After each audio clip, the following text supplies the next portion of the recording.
Liar. Everywhere. On netrootsradio.com.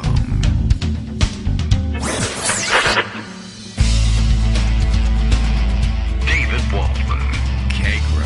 In the morning. Now, here's David Waldman. Hey, good morning, everybody. How you doing? It is Monday, November 28th, after Thanksgiving. And 28th, it's, what year is it? Just checking. 2022, still, almost 2023. I guess I will be ready ahead of time this year, and we'll have to make the jokes about writing 2023 on our checks before December 31st. I don't know, for some reason, I am already anticipating 2023. I guess I'm already there mentally.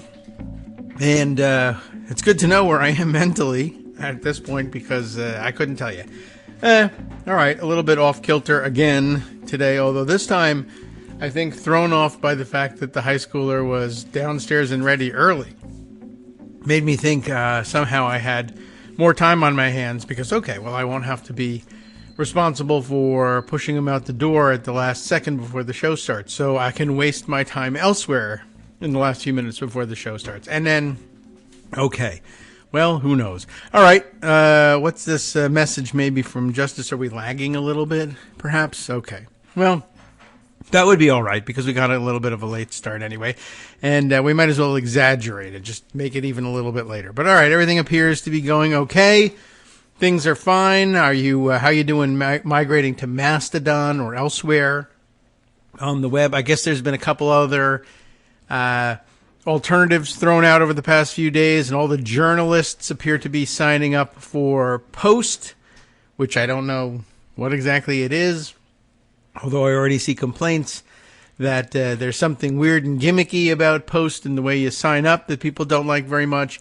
Hive also being tossed around a little bit. I know that Darwin had mentioned that as a possibility, I think at the end of last week. I didn't spend any of the time over the holiday break investigating that. We were off the air, Friday? Right, that's right, yeah. We weren't able to do the show then. And just as well, we just wanted to have a Eastern Orthodox Thanksgiving anyway and take the day off. It was interesting to hear, the throwback episode, to hear from Armando again. That was nice. And, all right, well, at any rate, this morning we collect our Rafto stories via the same route. We still use Skype for that.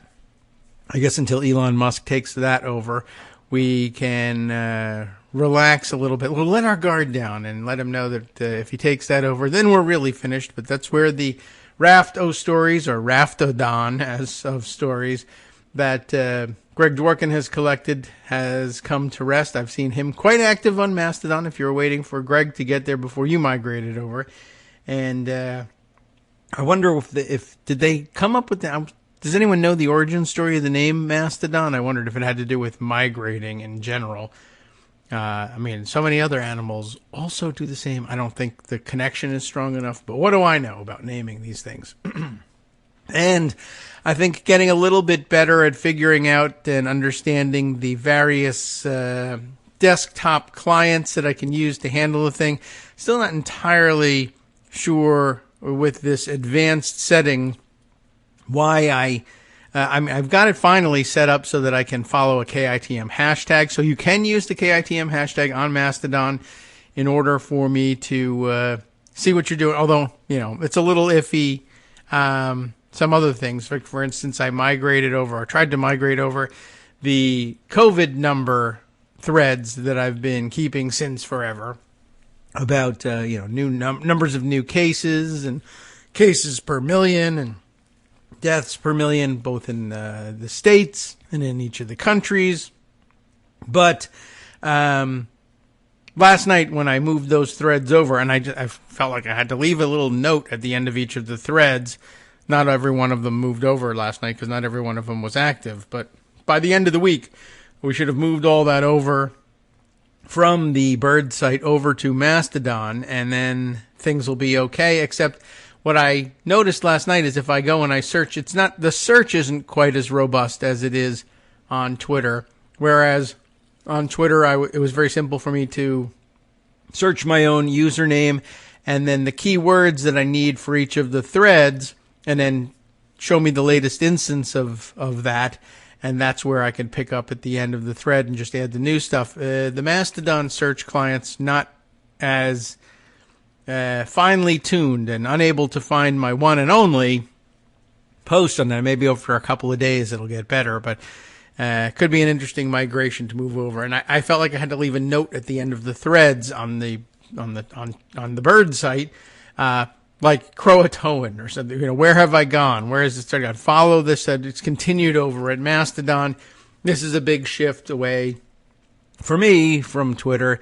It's just gotten, I'll say this, my experience, whoops, I forgot to turn down the volume from last time. I think I said on Thursday or Friday that I was going to have that problem and forget, and I did. So fantastic. I'm glad to know that, things are going so well for me. Okay, let's see. I'll reset the volume so we can welcome Greg. And we were talking about, the Mastodon migration. Anyway, I hadn't noticed that if Twitter has turned into a cesspool of hatred on my own timeline. I guess it's just well curated.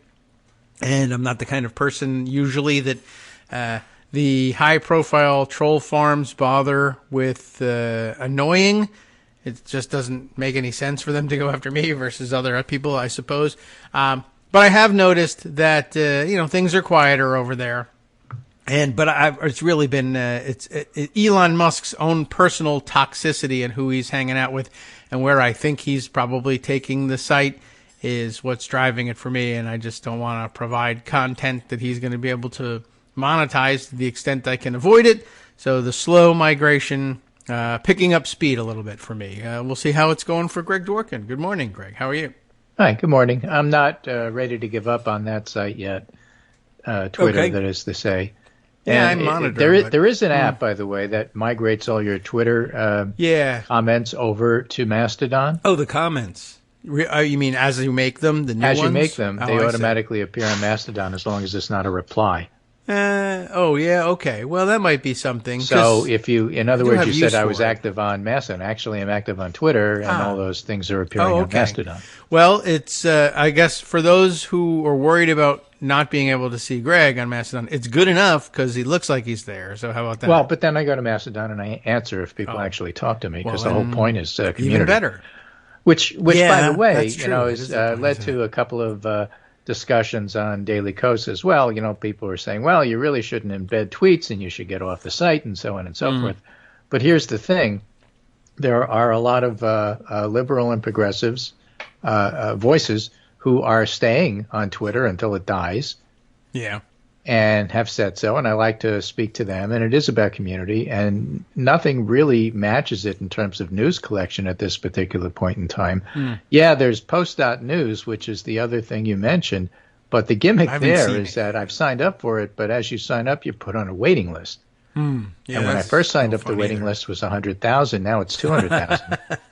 And I have no idea when or whether I'll ever get on. And so over the weekend, they sent around saying, look, we're not doing anything over Thanksgiving, but we'll give you a poll to fill out in the meantime. Would you like to be able to see what's going on here even though you can't post, or do you just want to wait to get on the whole thing and then you can post? And that's when you can see what's going on. And I said, I don't really care. I'm not looking. And if I'm not on, I'm not on. So I'm going to go look at these other things. All right. The discussion about Twitter, I understand the toxicity. But if you curate your own timeline, as you were saying, you don't really see a lot of it. That doesn't mean that it's not there. In other words, if I don't see trolls going after women because they're smart women and they hate smart women, it doesn't mean it doesn't happen. Well, they like to hide. It just means that I've blocked those trolls and I curate them out of my timeline, which I think I'm doing as a favor to everybody else as well as myself, but certainly for myself. So I don't find it toxic to use. And I do find that nothing matches it in terms of the collection of things that I like to do, rafter stories or otherwise. And I do like the community of people that are still there that I interact with, and therefore I'm not giving it up. And so when people tell me that you have to do this, that, or anything else, I usually say, no, I really don't. No, I just sort of, I certainly got the same lectures, but I just started to think, the things that I do there, I could, when you can move with more ease and you say, yeah, I kind of find what I want here, then you will. So then I will. Right. Okay. It's a natural occurrence. I'm beginning to find you can't that's push it by saying, sooner. I've demanded that you do this by X date. It doesn't work that way. All right. Well, and it is either functional or it's not functional. If it's not functional, everybody will abandon it. Yes. Right. Well, so it's still working and that's hasn't different, died. by the way, than the underlying message here is I want it to die, and so I'm pushing you to drop it so that you'll help it die. Well, I do. And I'm not doing that. All right. Well, that's not a problem for me. I'm okay with it. And I've checked in from time to time, and I figured, sometimes, there's just not as many people on Mastodon. And, hey, I want to have some discussion, and that's the idea. If you Yeah. can find the people you want, and there's not as many people, you have more time to discuss things. Right. But, same thing is true on Daily Kos in my posts. Yeah. Well, it's always true. So if you're into the community, then you'll stay where the community is, and you'll migrate to where the community goes. And if the community splits up and goes different places, remember the golden age of blogging back in 2002, 2003, whatever, and then things went indifferent in other places, and now everybody's back to blogging. They just call it Substack and Medium because they figured out how to monetize it, but it's still blogging. Sort of. Yeah. Generally speaking, there's not much difference from it except, I don't know. Some people are getting some money, but mostly people are paying money. I don't really understand but how the that's other side of the coin is that you do those things so that you can write. If you actually want community and a bunch of people to talk to, you may or may not get that if you write a Substack or a Medium. Yeah. All right. Like if you're a big name, people will respond to you That and is there'll be true. discussion. And if you're somebody who just, pays to get on the site, you'll have 5 comments. Yeah. Well, here are my 5. Well, that's okay. That's what okay. happened with blogs too when Yeah. we first got started. It's the way it was. It's the way it just a was. lonely It's place. the way it is. It's the way it will be. So, all of that as background. Yes. I think that it's important to keep an eye on what's going on, but there's no one narrative that tells you everything, and no one way to do things now, and no one thing to do to recreate Twitter because it's changing. It's not being duplicated. Right. Well, different kind of a place. And it's interesting to see how it'll all shake out between the people who are here at Mastodon from way back when and we want it this way versus people who are refugees from Twitter and say, well, we wish it had this functionality. It's interesting to see how it'll shake out and where it'll come down. And you give in to the market, or do you say you're going to have to learn to adapt if you want to use this thing? Right. And, again, the thing that makes Twitter for me is that you could talk to like everybody all at once. On Mastodon, there's different Facebook groups, and the servers are administrated differently, moderated differently. So the one I'm on, mastodon.social, is pretty loosey-goosey. There are some professional ones which are really valuable because of the experts on it, but it's really tightly curated. Again, waiting list, and you're only allowed to post on your topic. You can't do, politics and, what's the point? The whole point is to mix everything together. Yeah. Well, politics belongs in everything. I know there are people who think that But there should are be people a who think separation. otherwise, and that's one of the reasons they're getting wrong. off of Twitter. We should knock them out. So they don't want to do Kick that on them. Mastodon, and again, that's why everything has to evolve, and you have to see how it all shakes out. So meanwhile, Yes. we have an election coming up, not this Tuesday, but a week from Tuesday in Georgia. And there's still people who are spending a lot of time, and interesting time at that, trying to analyze the last election. Oh. So let me start with a Vox.com piece, which features Simon Rosenberg, or as they say, the guy who got the midterms right, explains what the media got wrong. The new guy who got it right. Okay. So Nate Silver, we hardly knew you. 539. Now it's Simon Rosenberg. Yeah. The media fell for a false red wave narrative. We all know at this juncture, people are ready to admit, okay, part of it was that the Republicans were flooding the zone with garbage balls. Right. That's what we heard. In Nate's defense, Nate Silver's defense, and in Nate Cohn's defense, and anybody else named Nate, the polls are actually pretty decent this time around. And the problem, as Simon said, wasn't the polls, other than the fact that there were these fake ones. It's that people didn't know how to read them. No. So if you did an aggregate, the fake polls thrown out by the Republicans at the last minute didn't change things that much. which is Nate Silver's point.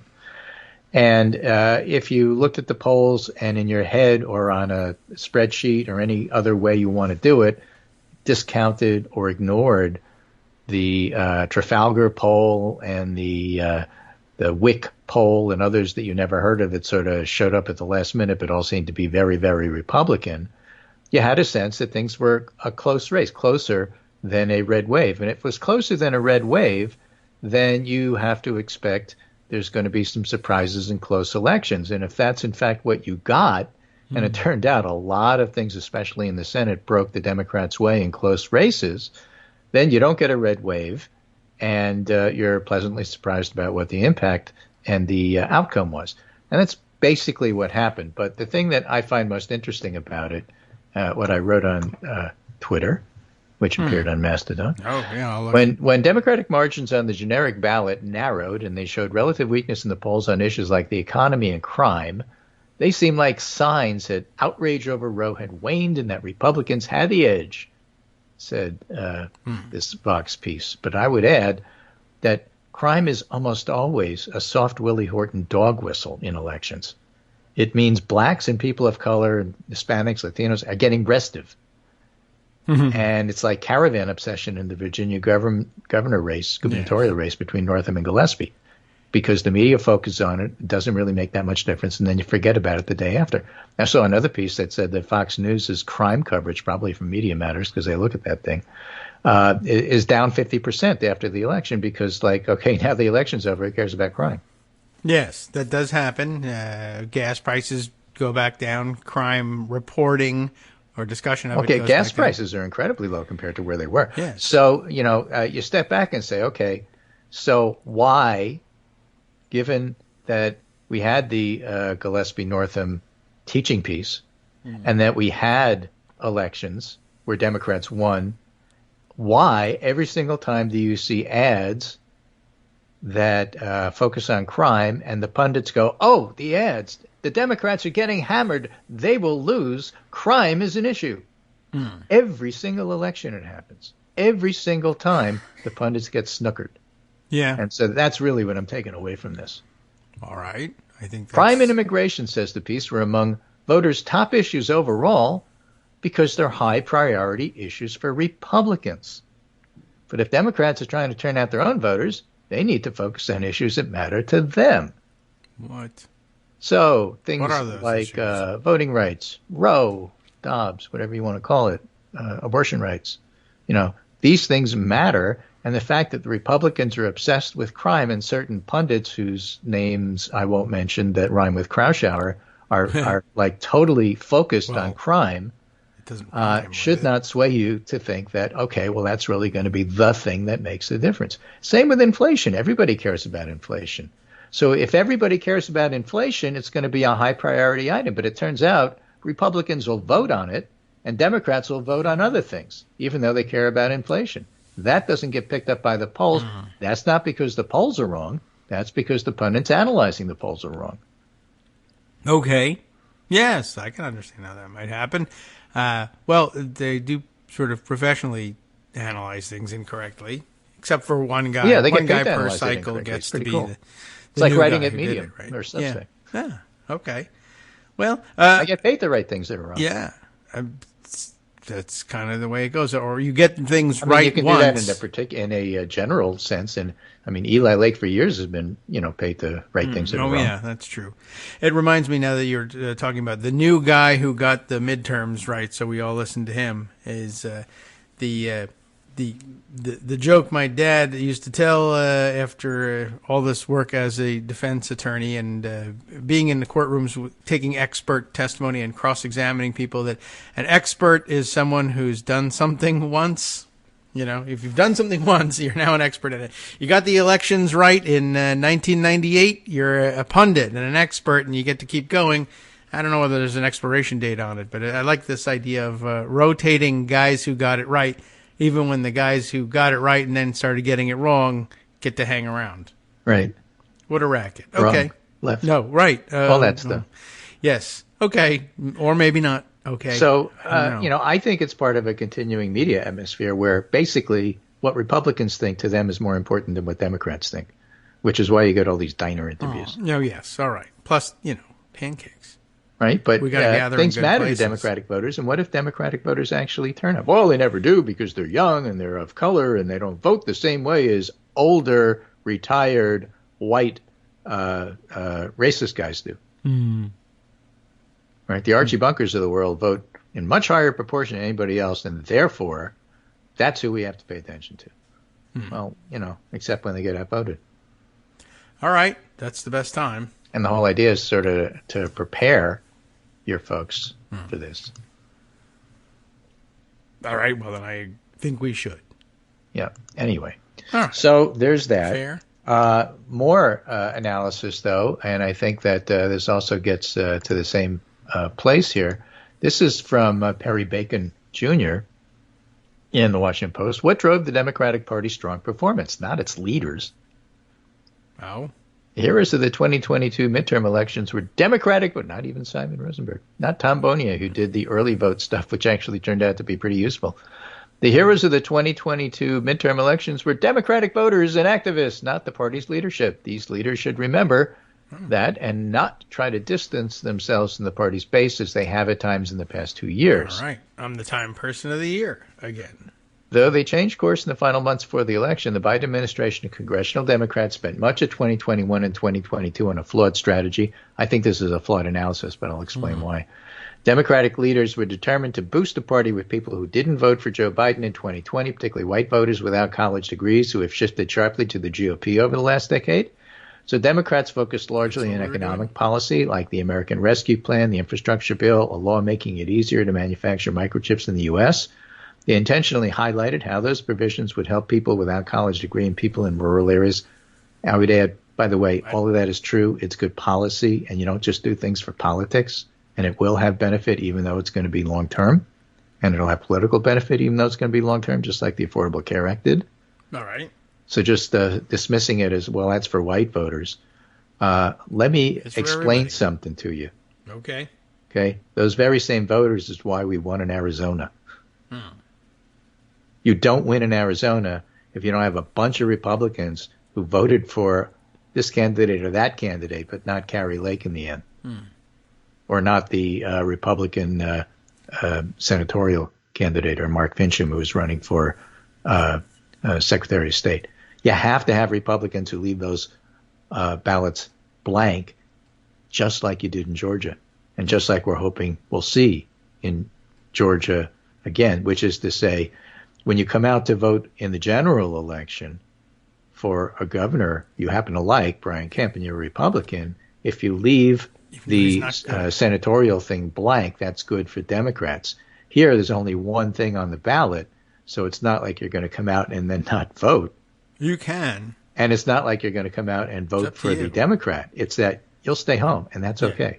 All right. Well, we invite you to do so. You don't even need an invitation. It's your house. In any case, a Democratic leadership certainly can be annoying, and I get where Perry's coming from here. They at times sidelined other issues like voting rights that might not be the priorities of white voters without college degrees.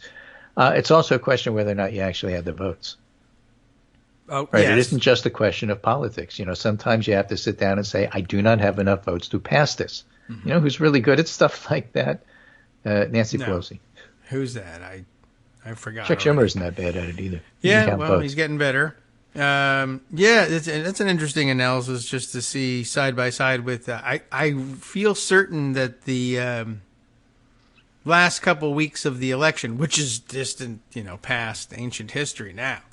Yeah. But during the last couple of weeks of the election, we were being lectured. No. All this focus on voting rights and all the things that Perry Bacon wanted us to focus on, it's too much. We got to go back to the. It's not kitchen table. Yeah, but I also feel like the few months prior to that it was all kitchen table issues, and we were pushing for.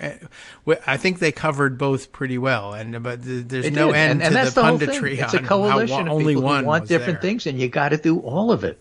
Yes. And saying, you made a mistake because you focused on this and not that is wrong. Again, why do I take exception with this? This is the whole turnout versus, persuasion thing. They're both important. You can't ignore one over the other. You have to do both. If you don't do both, you lose. And so saying, well, they didn't prioritize what I want to prioritize, well, I get that, that happens.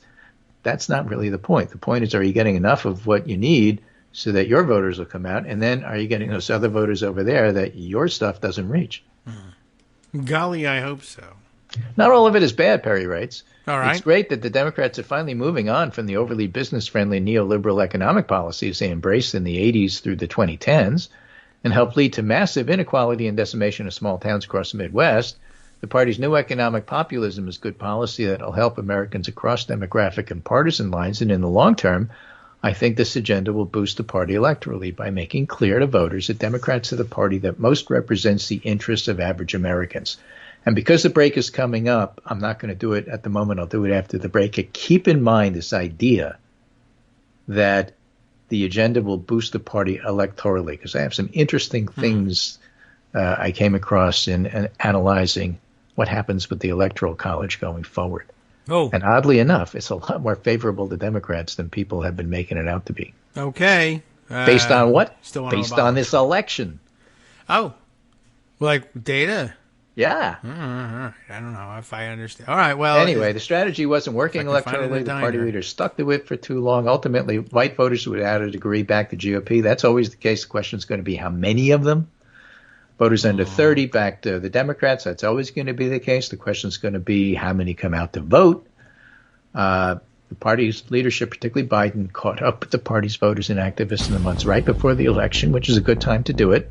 Yes. So you could argue the Republicans peaked too early. That's another argument you hear from various previous elections. We were accused of that. Right. All right. So everybody. So he says we maintained strength where we needed to. We didn't flip that many voters, but I don't think that's right. Oh, okay. Well, just a that's what he says. Premise then. Okay, yeah. Well, sometimes they'll get things backwards. It works. Okay, we'll work through it. Well, we flipped enough, or we made enough stay home or not vote.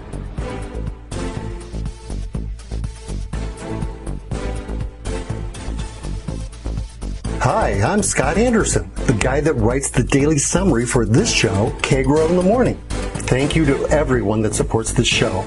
Many of you send donations through PayPal, Patreon, Square Cash, Radio Public, and so on. Some of you write your own essays and send them in, or read articles with your own commentary.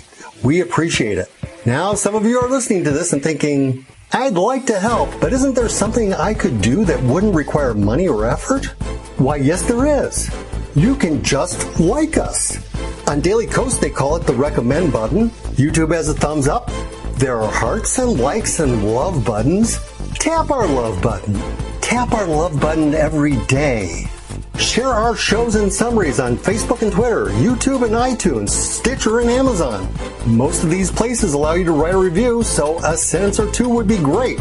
Recommend us to social media, or tell your friends to listen to the show. You aren't just helping us, you're helping them find their new favorite thing to listen to. You could change the world. So thank you in advance from me and everybody else in the world.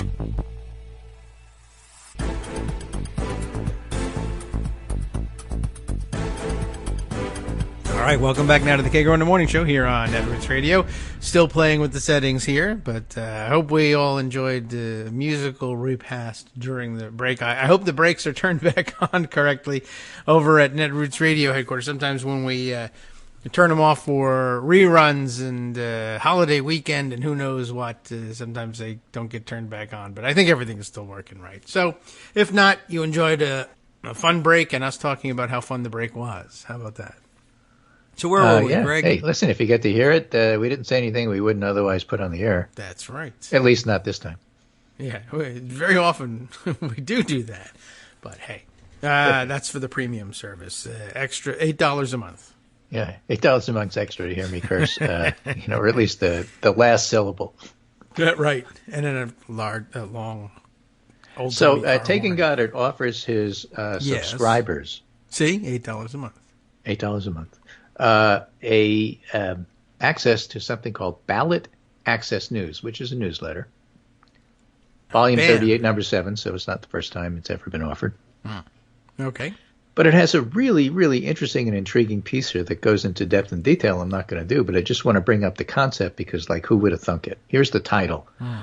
2022 election returns suggest Electoral College could damage Republicans in 2024. Oh. In other words, right. if this thing is too long and you don't want to read it, here's the deal. You know how very often the Democrats win the popular vote, Yes. but lose the presidential election because the Electoral College goes against them? It's happened from time to time. Yes. Well, what if the Republicans win the popular vote, but the Electoral College goes against them? There will be mainstream conservative calls for abolishing the Electoral College, I guess. That's exactly right. And so if you want to damage the Electoral College, or at least get rid of it, or make things a little bit more representative, all right, now's your chance. Because this is the one time where you might actually get Republican support for it. Here's the deal. This is what they say. And this is why the pundits say, no, that can never happen. It's never happened before. They're right. It never has happened before. Well, never in history has the Electoral College damaged the Republican Party. In 1876, 1888, 2000, and 2016, the Democratic Party presidential nominee won the most popular votes, lost the presidency. We're used to it because of 2000 and 2016. So it's happened in our lifetime often enough for us to remember in big elections.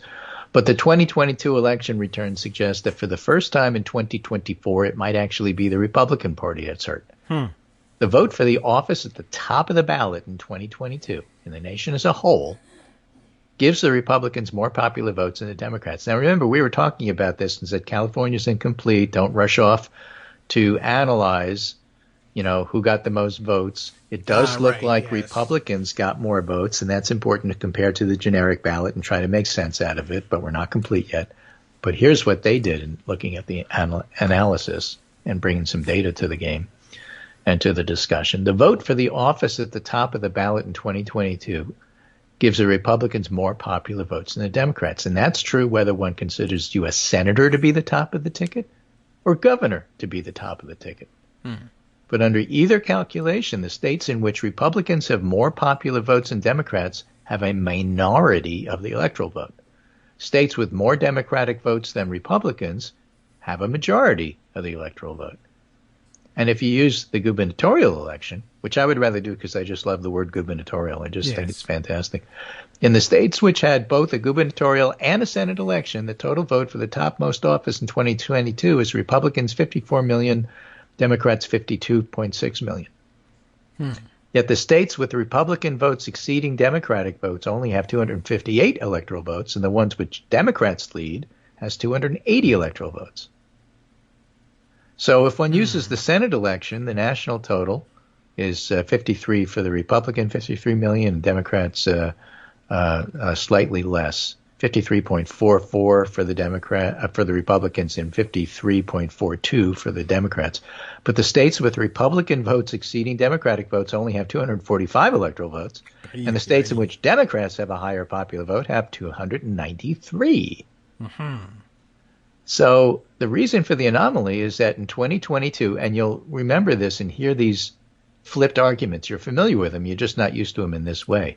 Democrats tend to carry the states with narrow margins, and most of the states in which Republicans won in 2022 had a very large margin against the Democratic nominees, so millions of Republican votes were wasted in such states.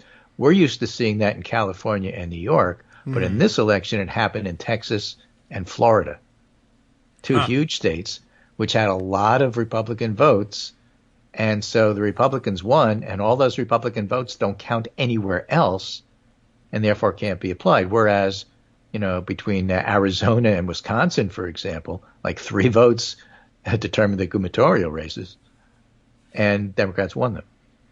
Yes, okay, I see. Well, not what you were expecting. No. And then the article goes on to not. make the point. If it should happen that Democrats win the presidency in 2024, even though the Republican nominee has the most popular votes, it's somewhat likely both major parties might support a constitutional amendment to alter the Electoral College. Yeah. Maybe. Nobody was even thinking about that until this moment, and I think that's pretty cool. Well, the thing to do then before Twitter implodes, if it ever does, is go around and save the tweets from Republicans saying, get over it, the Constitution needs to stay the same way it is forever, the founders were infallible, the Electoral College is the best thing ever. Yeah. and embarrass them with it later. But you know how they are. They'll be like, I didn't say that, or you made that up. It's fake news. I don't know. But Well, I happen to think it's interesting. I don't know if you think it's interesting, but I happen to think it's interesting. I do, and I think it'll be fun to remind them what they said about it, and to see if there might even be some possibility that we could progress past the Electoral College. It is kind of a weird thing, and nobody really understands it. Even the people who understand it don't know why we're doing it. So, maybe time for it to go by the wayside anyway, and this could help. And also, right. I mean, we win in it, so that's great. Right. So that's pretty cool. Anyway, something to keep in mind and to pay attention to. This is a piece in the Washington Post on our current election. Early voters in Georgia head to the polls Saturday for a Senate runoff. Okay. Well, they are early because they're still voting there. Yeah. Otherwise, they'd be very late. Well, early voting is going to be over quite soon, and then we have the general election, which will be the runoff, and that's a week from tomorrow. The first Saturday of early voting for the general election previous drew 79,682 people. Okay. That's the one where they came to almost a tie. Warnock won by a slight amount, and now you have to go to a runoff. That was more than double the 2018 number. Nobody's comparing it to a presidential election. Right. Okay. So 79,682 came for the general election. The Secretary of State's office reported that yesterday at least 70,000 people voted. That's a lot of people. That is. And the thing is, those folks are only allowed to vote because the Democrats sued the Republicans to allow that voting to happen. Saturday, when the kids are home for Thanksgiving. Yeah. Right. Oh, right. Yes. And can vote at home. It's important. Right? Saturday, when people who work don't have to work. It was a big voting day. And what's so interesting about it, again, there's so little early voting compared to the general election when it went on for weeks. Yes. And now it's only going on for days, so you can't really compare them. And it's going to be such a small proportion of what's still going to be a low turnout election compared to the general election. Nonetheless, some really interesting data on the demographics. All right. Okay. Remember, in a typical, and this is who has voted early in Georgia up till now so far. Okay. Right. And there's about 181,000 people, 182,000 people. All right. Right. In comparison, at this point in the 2022 general election, the number was 1,600,000. Well, yes. Right. So it's like 90% lower. Right. Okay. But that's why you can't look at the numbers and make too much out of it. But what's interesting is what we've told you about Georgia, what the locals tell us. The black vote in Georgia has to be 29 or 30% of the total in order to have a chance. You expect females to outnumber males. The 18 to 29-year-olds have to be, in double digits. There's certain things that have to happen. You have to win 30% of the white vote, and you have to, get the 30% black turnout. We know turnout from these statistics on early voting. We don't know how they voted, so we can't tell you what percentage of the white vote Warnock is getting in this particular point in time. But early on, when they first started doing early voting in the general election, the black vote was as high as 35%. And in the end, I think was closer to like 28 or 29. I don't remember, but the final was. All right. But in other words, it started higher and then dropped as things went on. Okay. I guess they figured, all right, well, go early, and then if you don't, then all right, well, I'll just wait for election day. Right. So that's what we were looking at, and we were looking at 50% 65 plus early on in early voting. The early voting was heavily skewed toward older people and, of course, heavily skewed white. Now, with this 200,000, less than 200,000 votes in so far, the black vote is 46%. The white vote is 38%. That's unheard of. Where are you? I don't know. Stay where you are. White vote? Yeah. I was looking at Fulton County, Yes. which is a county that voted very, very heavily. Just gives you an idea of why you can't use these numbers to say anything. Oh. Okay. Franklin like County, sorry. Franklin County had an 85% voter win for Walker. Okay. Very heavily Republican county. Yes. Ugh. Right. And when I looked yesterday and saw how many people early voted in Franklin County, which was very strong in the general election, yes. one person had voted. It was a black male What? between 50 to 64 years old.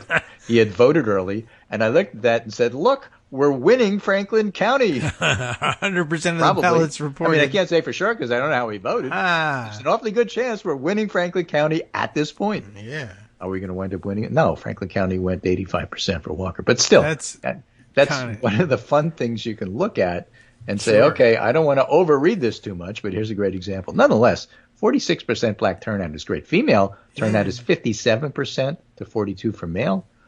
And the age distribution, it was really super heavily skewed to the 65-year-olds, but all the kids voted, like I was saying. So this time around, 65 plus is only 31% of the electorate so far. 18 to 29-year-olds are 13%. More than 30, 39-year-olds who are only at 7%. They're very busy. Well, so in other words, you look at these voters and say, well, okay, whoever showed up early is voting for Warnock. yeah, I guess unless that guy does Herschel Walker live in Franklin County by any chance? I don't know. I mean, could be. I him. think he lives in Texas, so I don't. Yeah, know I mean that's one of the big problems. But I suppose if you need to buy a house quick in Georgia, maybe what are the prices like in Franklin? One person voted. There must be volunteers sitting there or poll workers. Like, yeah, I go first. What are you guys Georgia doing? voters flocked to the polls Saturday to cast their votes, taking advantage of an extra day brought about by a lawsuit filed by Raphael Warnock, who's defending his seat. In more than 24 counties across the state, thousands of voters from both parties came out to vote, some waiting for hours in lines stretching around the block for the chance to cast their ballot early. As Gabe Sterling, who is the assistant to Brad Raffensperger and the state guy, said, don't blame the state, he says, for county decisions as to how many machines there are and so on and so forth. That's made at the county level. We don't do that. They do that. All right. So if you're waiting for hours, I had said during the general election, wait times are short, wait times are short. Now you're looking at this. We didn't do that. Franklin County, the lines were incredible. Yeah, the guy had to wait 4 hours to vote. It's ridiculous. That's because they were building a pen for him to fill the blanks in, fill in the ovals. Well, no line for that guy, I guess. So when else. people don't want you to vote, they put up barriers. And when those barriers are there and then you overcome them anyway, they turn around and say, see, there was no barriers to voting. Look at all the people that voted Saturday. Yeah, they had to wait 8-9 hours to do it. Yeah. That's deliberate on your part. Right. Yeah, well, it didn't stop anybody. What are you complaining about? It stopped people from having a life the other rest of the day. But that's it. Those taking advantage of Saturday voting included college students home for Thanksgiving, police officers and ambulance workers with busy schedules, lifelong voters who make it a point to always cast their ballots on the first day they're allowed, and retirees seeking an escape from holiday guests. I like that one. I have people over the house at Thanksgiving. I can't stand my brother-in-law. I am going to go vote. I don't care. In fact, I'm glad it takes 8 hours. Right. 8 hours out of the house, I don't have to talk to my brother-in-law about politics. You'll be back around by dinner time, right? Yeah. If not, I got to stay in line, so you guys eat whatever you can. Huh. That's funny. Bill Chappell, a Walker supporter from Bartow County, says he typically votes early. We got a house full of company. Gave me a good excuse to get out. All right. Chappell says he hopes Saturday voting ends up helping Walker more than Warnock. A total of 27 counties conducted Saturday voting, giving greater opportunities to cast a ballot for voters who may be occupied during the week. Although Warnock received about 35,000 more votes than Walker in the November 8th general election, he didn't meet the 50% threshold. That's why there's a runoff. Why is there a runoff in the first place? I am not intimately familiar with Georgia history, but one thinks by looking at it that, well, they probably did that to make sure that if there's 2 white guys and a black guy running, then you have to have a runoff just in case the 2 white guys split the vote. That'd be a good guess. And so, the fact that there's a runoff at all is part of voter suppression. Well, no, no, I'm not exaggerating. That's actually the deal here. A poll released last week by AARP had Warnock ahead of Walker, 51-47, within the margin of error of 4.4. Warnock, a senior pastor, won the Senate seat in a special runoff in January 2021. If he wins on December 6th, the Democrats will have 51 seats. That means they get subpoena power, by the way. That's important. Then they could subpoena the House.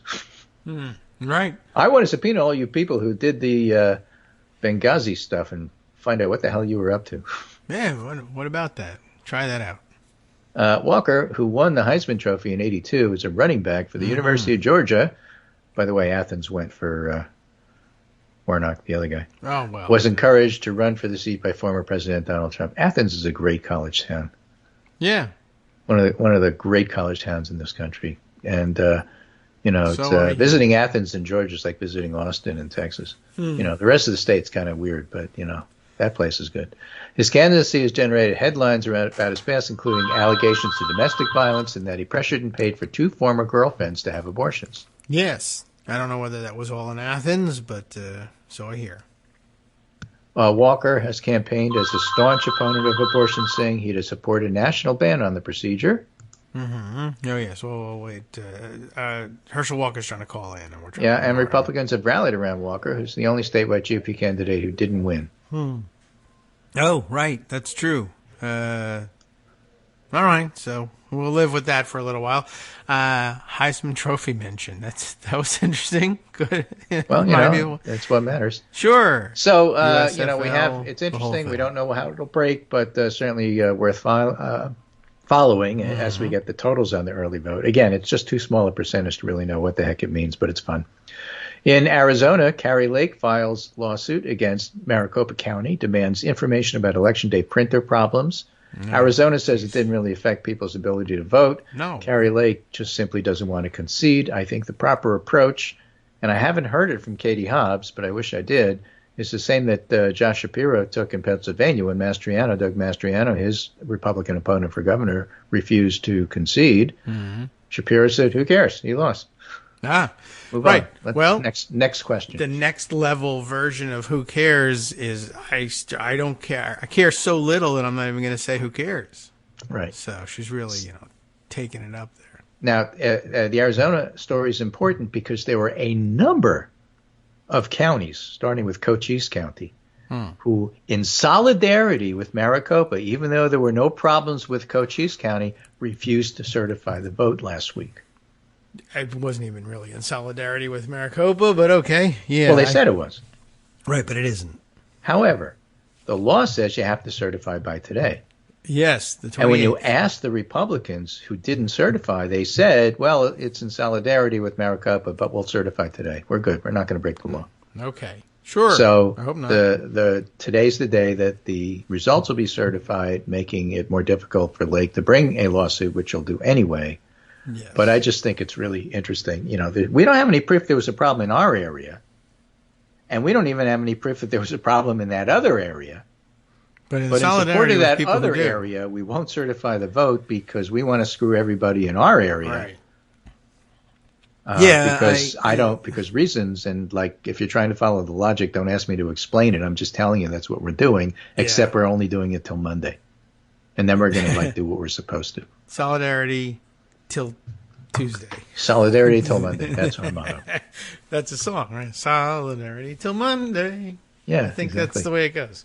All right. Here's another piece from the Arizona Go Republic, Union. also behind a paywall, unfortunately. In solidarity with Elon Musk. Here's how Republican voters helped Democrats win in Arizona. Getting back to that Perry Bacon piece we were discussing. Kari Lake has suggested incompetence by election officials or cheating against Republicans by election officials hampered by her failed gubernatorial bid. Other top GOP candidates have offered similar explanations for Democratic wins in Arizona's statewide U.S. Senate and Secretary of State races, but an Arizona Republican analysis of voting patterns, especially in Maricopa, shows a simple reason. Many Republicans didn't vote for the Republican candidates. Yes. That's them. what I was talking about. So blowing that off and saying it was a waste of time for Democrats to try to get Republicans not to vote for Republicans, well, that's exactly what they did in Arizona, and that's how we won. Oh. So it was a good idea. Well, So stop yelling at him.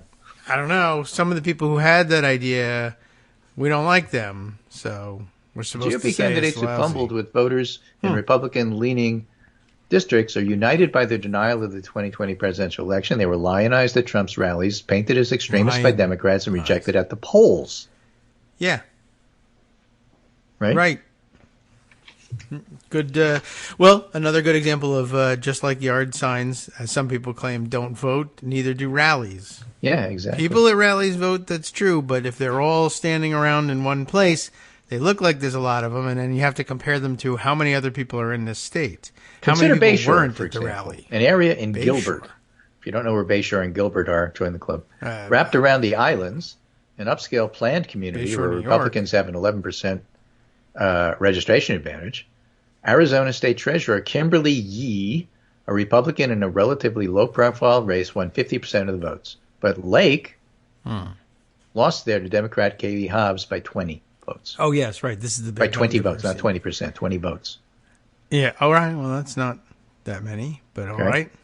So Kimberly Yee, the Republican, standard bearer, that's your control. She gets 57% of the vote. And Lake gets, 49.9. Yes, this was the big point of controversy. All the Twitter people saying that's not possible. Yeah, Because- except it happened. He picked Yeah. up about 230 more votes in that precinct than Lake received. The gap is even more striking, considering about 130 fewer people voted in the treasurer's race. Blake Masters lost to Mark Oh, Kelly that there. is Mark interesting, Finchem, too. the Republican Secretary of State, lost to Democrat Adrian Fontes there too. But it wasn't the case that voters in Bayshore only wanted Democrats. They chose a Republican for Congress, the state superintendent, for education, the Maricopa County attorney, the state House of Representatives, state Senate. So they voted for Republicans except for the election deniers. Yeah. And this They is a didn't story like them repeated in personally. varying degrees across the valley. Every state has a valley, and you don't have to mention what valley it is because you're automatically supposed to know. The valley, like the city. Yeah. Where Republicans running in a Republican-leaning environment in a traditionally Republican-friendly state fell flat in Republican areas. Why did some GOP voters not vote for Lake? There were practical Republicans. They want government to work. Yeah. The political or consulting firm Chuck find her Coughlin personally said, repulsive. GOP voters who rejected a political style didn't suit them. Basically, what I'm saying is the Democrats are right to highlight the extremists. They were right to go for them. It worked. They won because of it. The surprising strength of Democratic candidates in the three highest profile races does not seem to be attributable to Republicans skipping the GOP option on their ballot. They voted for the Democrats. Oh. That means they're all right. persuadable. Wow. Well, that's even more. They were even more persuadable than we thought. The rate of undervotes actually dropped in those races compared to 2018. It suggests voters were less willing to leave their ballots blank in the top races. So that's not the message coming from Lake, but of course Lake's wrong about everything. Yes. So I just think that's awfully interesting. And then the last piece here, House Democrats on the GOP's thin majority in the House, welcome to hell. That's from Politico. After 2 years of late-night phone calls and countless painful negotiations, they're ready to watch Republicans navigate their own barely there majority. That's a nice read. It's always fun to watch how Kevin McCarthy's struggling. I'm not even sure he's going to be the speaker.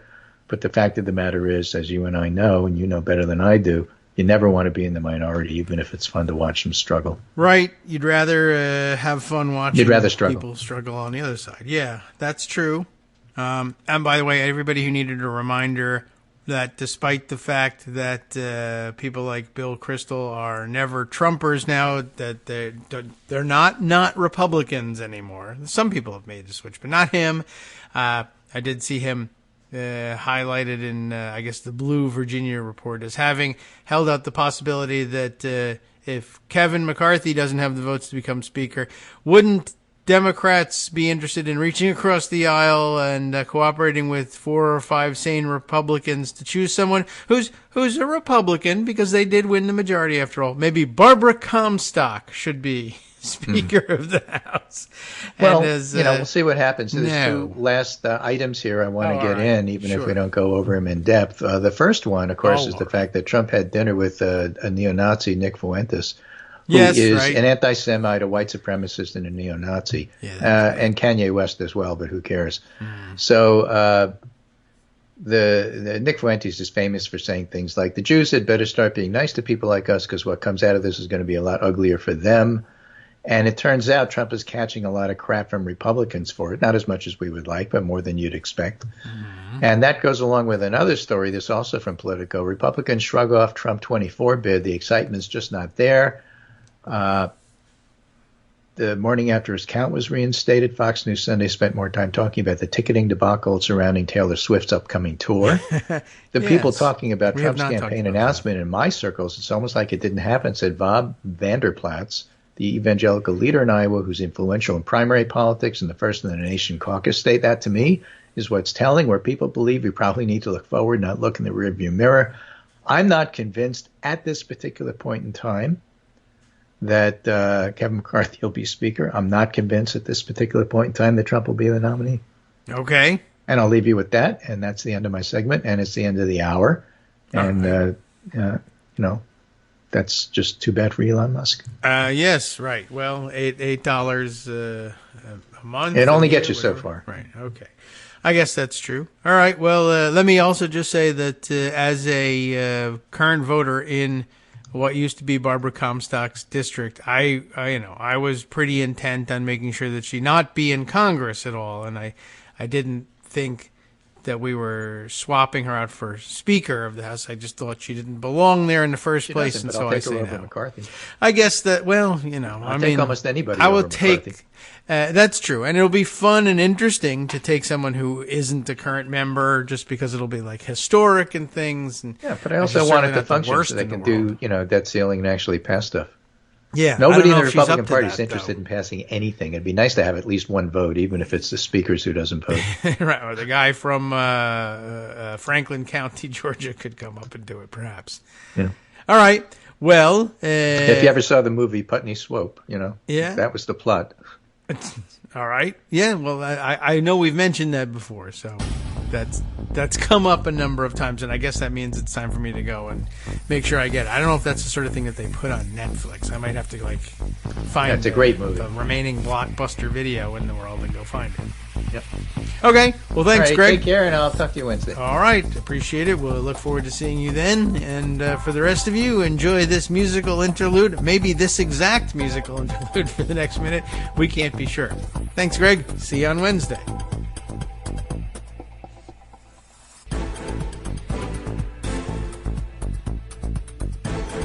All right, welcome back now to the Kagro in the Morning Show here on Netroots Radio. Looks like we're responsible for finding news from here on in. Luckily, I did put some things aside, some of which I found on Mastodon. So that's good news. They're catching up as a news feed for me. First of all, we can turn around and respond to the nonsense, which was correctly dismissed as nonsense when we heard from Greg that Carrie Lake was making these claims. But in case you wanted some authoritative sourcing on that specific problem about printers in Maricopa County, I think we explained it. We actually, I think, discussed it on 2 separate days last week. First one saying how could they have possibly created vote tallying delays? And it doesn't make any sense. The printers are printing the ballot.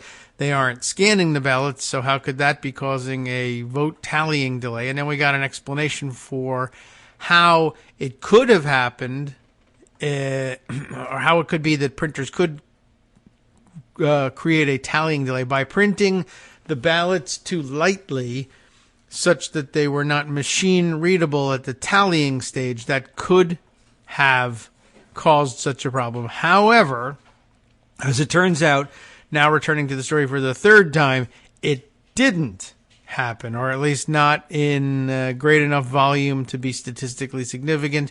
The Washington Post reports through writers Yvonne Winget Sanchez and Isaac Stanley Becker that Maricopa County says printer glitches didn't prevent anyone from voting. And I think that's still consistent with the second story that we heard. And it's just now a game of telephone on the right, where they say, well, the printers caused tallying delays. And tallying delays is voter suppression, and voter suppression is people can't vote, and if people can't vote, then the printers prevented people from voting. No, they didn't. A report from the Arizona Attorney General's office blames Republicans for stoking doubts about a secure alternative available to voters. I'm not even certain that there needs to be an alternative of any kind, but let's see what they're talking about here. Dateline Phoenix, Maricopa County, facing a storm of GOP criticism over its handling of the November 8th election, said in a report issued Sunday, they came in on Sunday to do this, that problems with printers that surfaced on Election Day did not violate the Arizona Constitution or other guidelines intended to ensure free and fair elections. The county instead blamed prominent Republicans for making their own supporters suspicious of a secure alternative, allowing voters who encountered mechanical issues to cast ballots. The report comes in response to a request from the Arizona Attorney General's Office of Election Integrity Unit for an account of the Election Day problems before the county is set to certify its results on Monday. That's today. State certification is set for December 5th. Tom Liddy, head of Maricopa County's Civil Division and a lifelong Republican, wrote in a 5-page letter accompanying the report that, quote, all voters were still provided reasonable, lawful options for voting, but some Republican voters might have spurned one option, a secure box known as not box 3, but door 3. I haven't heard it referred to as door 3 yet, because GOP leaders, including the state party chair, told voters not to use it, according to the report. Now I'm really curious. So what's behind door number 3? We'll find out. I thought the explanation was, well, if the printing was too light, they would segregate your ballot. If it didn't get scanned right away, they would put it in a different box and say, we'll take that to the tallying center. That made a great deal of sense to me. What's door number 3? It's great mystery. The county's response aims to, so far they've not gone to an explanation. I hope there is one. The county's response aims to undercut claims circulated in recent weeks by Republican candidates in Arizona who have refused to accept the results of the election, in contrast to unsuccessful GOP contestants in other states. The posture of these GOP candidates has made Arizona something of a final frontier for the false claims of systematic election fraud popularized by former President Donald Trump after his 2020 loss. Much of the in-state battle is pitting Republican officials against other Republicans who are questioning the results. The county's election board is controlled by Republicans and is led by Bill Gates, a Republican. Carrie Lake, the GOP nominee for governor, who was projected nearly 2 weeks to lose. 2 weeks ago, I assume. They just missed the word ago. Who was projected nearly 2 weeks ago to lose her race to Democrat Katie Hobbs, has refused to concede, pointing to the problems in Maricopa County, home to Phoenix and more than half the state's voters. Mark Fincham, the GOP candidate for Secretary of State, who just lost by more than 100,000 votes, has said the issues justify a new election. The mechanical glitches also feature prominently in a lawsuit filed last week by the GOP candidate for Attorney General, Abe Hamadeh. I'm not certain we're pronouncing his name correctly, but Hamadeh, who trailed his Democratic opponent by just 510 votes in the final tally, and whose contest was headed to an automatic recount. Better case, I guess you could make there. And I'm not certain whether he's Abe, as in like short for Abraham or Abraham or whatever.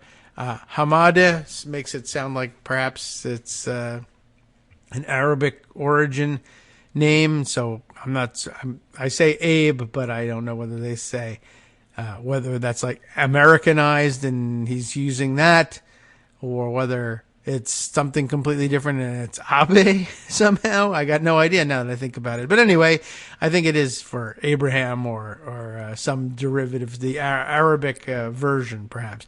Anyway, Hamadeh has asked an Arizona judge to order various county officials to correct procedural and tabulation errors that he claims they made.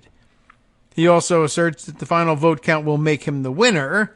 His Democratic opponent, Chris Mays, over the weekend asked the judge to toss the lawsuit, which she described as a fishing expedition to try to undermine Arizona's election. Further afield, GOP activists have used the problems to argue that officials in Maricopa County, which was also targeted by Trump following his defeat in 2020, should be thrown out of their jobs. The bulk of the issues arose on Election Day after printers at least 43 of Maricopa's 223 polling sites. I mean, that's not so bad. 43 is a lot, but, 43 out of 223, all right. It's still too many, but it's not a huge, it's not even, it's about less than a quarter, I guess. Anyway, they produced ballots with ink that was too light to be read by vote counting machines. That part seems to be holding up. The problems began 20 to 30 minutes after polling locations opened at 6 a.m. and went on for hours as technicians searched for a solution. Around 11:30 a.m., about 5.5 hours into voting, the county issued guidance to make changes to machines that print ballots at voting locations. Settings were ultimately changed at 71 voting locations. The faulty ink forced voters to wait in line, travel to another location, or deposit their ballots in the secure so-called Door 3 boxes that were transferred to downtown Phoenix and counted there. So, okay, we basically got the story correct. It's just that they weren't calling them Box 3, they were calling them Door 3, although I'm not really sure why that would be the case. Anyway, an Arizona judge denied an emergency request from Republicans to extend voting hours on Election Day, finding that no one was prevented from casting a ballot. According to an analysis by the Washington Post earlier this month, the voting locations that experienced problems on Election Day in Maricopa County do not skew overwhelmingly Republican. The county's report indicates that a root cause analysis of the problems remains ongoing. But the report maintains that all printers used on November 8th had updated firmware, were installed with uniform settings, and used the same settings that were used in prior elections, including during the primary in August. So, in other words, they don't know what happened. The report notes that the problems affected a tiny fraction of voters, none of whom were disenfranchised because they were still able to deposit their ballots in secure boxes, which have been used for decades. Ballots deposited in Door 3 boxes accounted for 1% of total ballots issued to voters in the midterm elections, according to the county report. So I think you might say in the gubernatorial and Senate races that there's little to no chance, maybe even mathematically impossible, for it to have affected the outcome of the election. But how interesting, too, by the way, that their big complaint is, I guess because it's not the usual method of voting and vote ballot storage that you are seeing for everybody else or that you've become used to in the modern era. But they're sure it's rife with fraud because it's different. But, it sounds a lot more like the old-timey voting that they think is impossible to corrupt, doesn't it? You printed your ballot, and okay, fine. The ink was readable by a human eye. No one was saying I can't read my ballot and I don't know what to mark. It's just that the machines weren't reading it, which is something that they hate to see happen anyway. We don't want machines reading our votes. These ballots were gathered up and sent somewhere central for humans to look them over on paper one by one and determine what the voter's intent was based on, the markings on the page, which is exactly the old-timey hand count kind of thing that they're usually demanding. So the ballots in the Door 3 batch were actually handled exactly the way election deniers insist they want ballots to be handled, but they lost the election, so they're pissed that they were handled that way. So you tell me what to do to satisfy these people. Nothing, right? There's no way to make them happy. Anyway, back to the article here. It's surprising that they don't notice this and say so in the article, or at least not yet. Liddy writes that numerous counties in the state rely entirely on such a system in which ballots are tabulated not at individual polling places, but at a centralized state site, rather. I'm sorry, centralized site. But yes, there for the smaller counties, they do in fact tabulate them the old-fashioned way. And it's not to say that they're tabulated by hand necessarily. They might be sent to a central location for a machine count. But the idea, like when we were playing the lunatic screamer guy who went to the Maricopa County Board, the InfoWars guy, who was screaming, how about if they took out every fourth one? And then they didn't do that. It was 1%. Not 1% even of the ballots cast there, but 1% of the ballots statewide, I guess. And they put them in a different box. And we sent them to another location, and we'll tell you how much money you have. Well, okay, fine. I mean, that's actually the way they handle money and the way they used to handle votes. And it's, in fact, the way you're demanding that they do handle votes starting now. But, okay. Anyway, right. So Liddy writes that numerous counties in the state rely entirely on such a system where they send all the ballots into a central location to be read and counted. It cannot be the case that the limited use of the door 3 ballot box for some voters in Maricopa County violates the Constitution, while the required use of a ballot box by every voter in over half the state's counties does not, he argues. You see what's going on here, right? It's the claim of the election deniers that the door 3 system is somehow unconstitutional, even though entire counties do things exactly that way. Yeah, I think they have a point there. The county's report blames influential Republicans for sowing doubt about the secure boxes, which it describes as a legal, secure, and reliable voting option.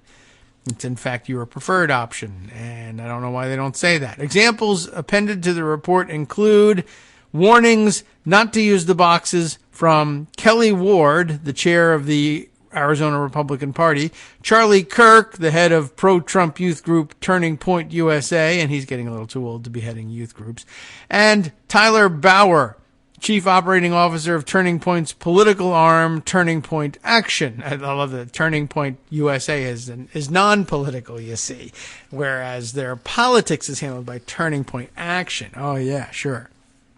Anyway, what were they telling people? Capital letters here, all caps. Do not put your ballot in box 3 or drawer 3, which is okay because it was called door 3. Ward wrote early in the morning on November 8th. Kirk warned that such ballots would not be tabulated on Election Day, telling his 1.8 million Twitter followers, do not put your ballot in box 3 to be tabulated downtown. A spokesperson for Ward did not immediately respond for comment.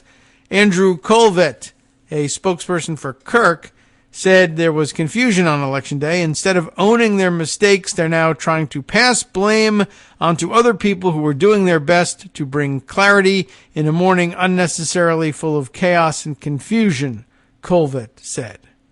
Okay, well, that doesn't make any sense either, but he's a spokesperson for Kirk, Charlie Kirk from Turning Point, so obviously not likely to make any sense.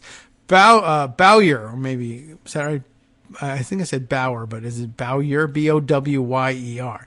Bowyer, the other nut, through a spokesperson, accused county officials of shirking responsibility for the Election Day problems. Arizona voters, he said, should not have been forced to drop their ballots into box 3 in large numbers, which they weren't. It wasn't large numbers, and it wasn't box 3. It was door 3, and you're crazy.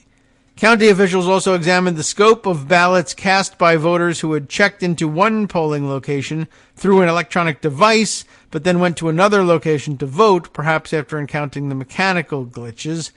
Those who are now questioning the results have raised concerns about whether the number of check-ins matches the number of votes cast, a possible discrepancy raised in last weekend's letter from the Attorney General's office. The check-in and check-out processes were covered during poll worker training and in written guidelines provided to election workers, the county report states. All told, there were 206 voters who had checked in at one location and then voted at a second location. Of those, 84 had properly checked out of the first voting location and checked in at the second location and were issued standard ballots. That's not a great record. 84 out of 206 who actually did the check-in, check-out process correctly. The remaining 122 voters did not check out after their first location and were given a provisional ballot when they arrived at a second voting center. That's at least properly handled, right? If you didn't check out correctly, we understand that people make mistakes, et cetera, but here is a provisional ballot at location number 2. Why provisional? Because you forgot, or the workers forgot, to check you out at location 1 before heading to location 2. Had you properly checked out, you would have been given a regular ballot, not a provisional ballot, when you arrived here. Don't worry, we'll still hold on to it, and if need be, to determine the outcome of the election, we'll crack open the box of provisional ballots and then fight about those individually later on.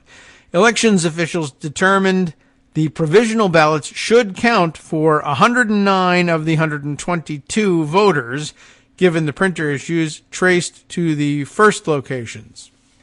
Ballots for 11 voters, though, were not counted because elections officials could not verify that a printing issue took place at the voter's first location, or there was a discrepancy between the number of voter check-ins and the number of ballots counted at the first location. Ballots for 2 voters were not counted because they were not properly put into envelopes and dropped into the on-site ballot box. So, some real variance. It just reminds you that even with relatively smallish numbers of people, 200 and something people, that you got widely varying outcomes, including 2 ballots that they just had to completely throw out because they didn't put into envelopes. And I mean, there's not that many. The volume is not that great that they should be making these mistakes, but they do happen. Monday, that's today, of course, is the deadline for the county boards to canvass the results. In her capacity as Secretary of State, Hobbs has indicated her office is prepared to go to court if governing boards in the various counties do not fulfill their legal obligations on certification today. And of course, you know what happens if they don't. It's the writ of mandamus. You know all about it by now. State officials, in turn, are scheduled to certify the results on December 5th. A spokesperson for Governor Doug Ducey, a Republican, told the Post last week the governor, quote, will do his job when it comes to certifying the results.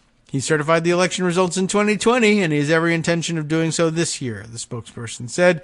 Representatives for Republican Attorney General Mark Brnovich, who demanded the Maricopa County response, did not respond to the Post's inquiry last week about how he intends to approach his role as a witness in certifying the results. That will be fun and interesting as well. But by the way, I like that. I demand a response by Maricopa County. Would you like to comment on that or provide a response, comment on your demanding a response from Maricopa County? No comment. I will not get back to you. Well, we demand a comment. Well, I'm not giving you one, but in the meantime, I do demand comment from Maricopa County.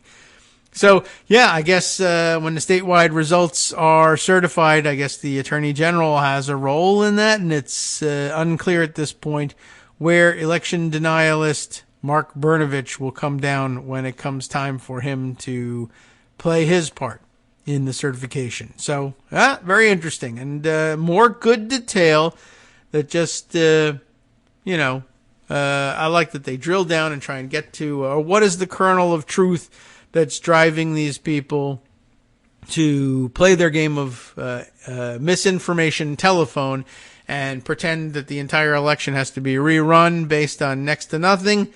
And now we understand the mechanism. All right.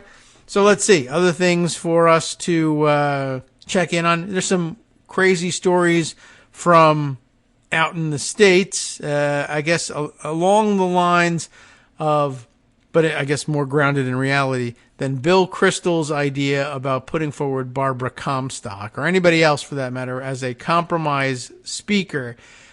We have real life examples from the states, and what a state to be doing it in. Alaska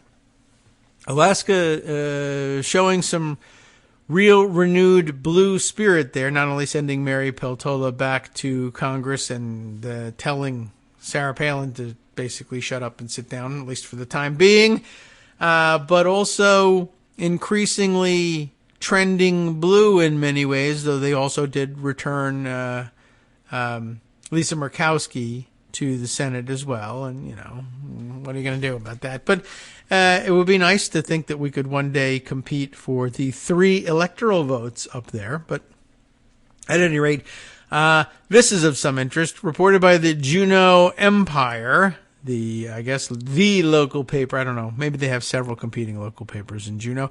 Bipartisan majority formed for a new state Senate. You heard that correct. A bipartisan majority, not just for any particular bill, but for running the state Senate. 8 Republicans joined 9 Democrats after many years of Republican rule in the state Senate. Mark Sabatini reporting this again for the Juneau Empire. Get a load of this. A 17-member bipartisan coalition. It's a small Senate there in the state legislature of Alaska. A 17-member bipartisan coalition will preside over the Alaska State Senate during the coming session, as 8 of the 11 Republicans prevailing in the general election opted to join with 9 victorious Democrats instead of the 3 highly conservative members of the new, or 3 other highly conservative members of this new coalition, said Friday. So a coalition government. It's like dealing with the Israeli elections at this point. It's very interesting. They've just said, yes, you're a Republican, yes, you're a Democrat, but there are 3 Republicans in here who are so crazy that we'd rather reach across the aisle and find common cause with Democrats and rule as a centrist coalition than make common cause with the 3 lunatics in our own conference here. The new coalition means a more moderate upper chamber after Republicans have been in charge for many years. Leadership of the state House, where a bipartisan majority has existed for the past several years, is more uncertain after Republicans won 21 of the 40 seats. So that's interesting. Just at the time when the state Senate has come to the conclusion that it should run under a bipartisan majority.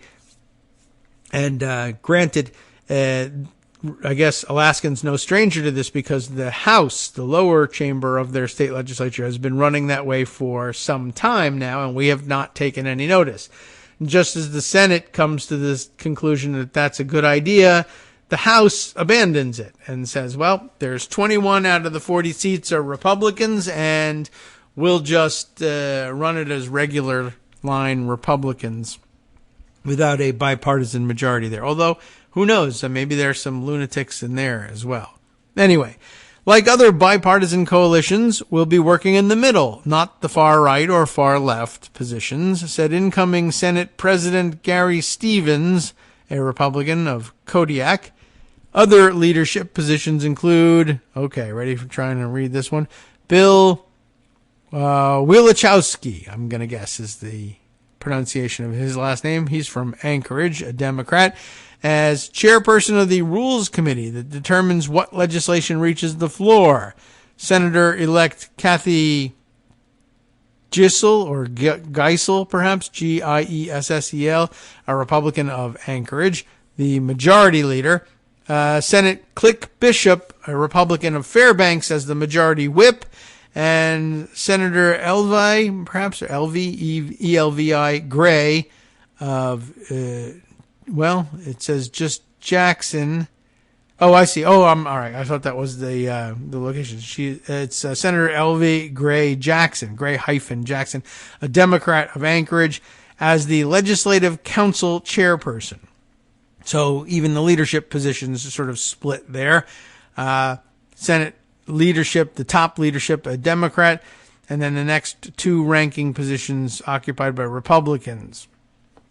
All right.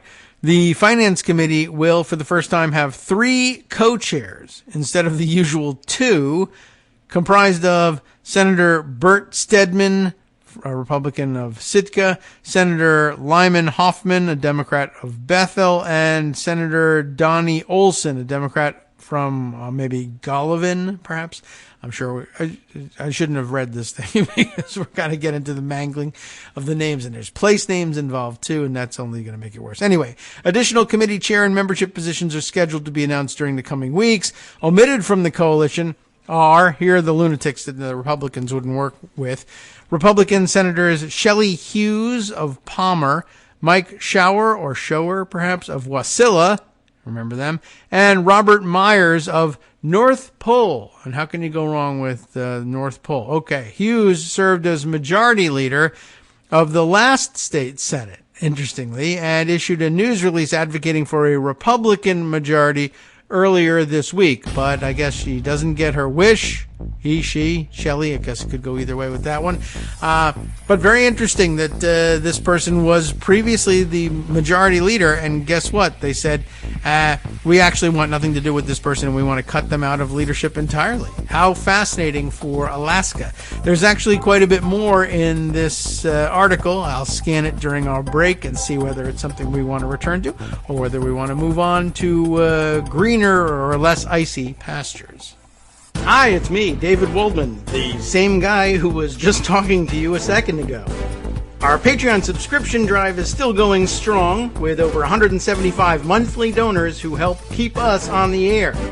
If we've helped keep you going during the pandemic, why not return the favor and help us keep going so we can all be together for the next disaster? Patreon.com, Patreon.com, makes it easy to make secure, recurring monthly contributions to support our show. Patreon.com/KagroX gets you straight to our donation page. Maybe you'd like to thank us for keeping you sane during the Trump era. Maybe you're looking forward to in-depth explanations of what's going on in the Biden administration. Whatever it is that keeps you listening, we need your help to keep bringing it to you. And hey, if you happen to prefer using PayPal or even the Square Cash app, we're up and running with those options too. Thanks again, everyone, for all your support. We literally could not do this without you.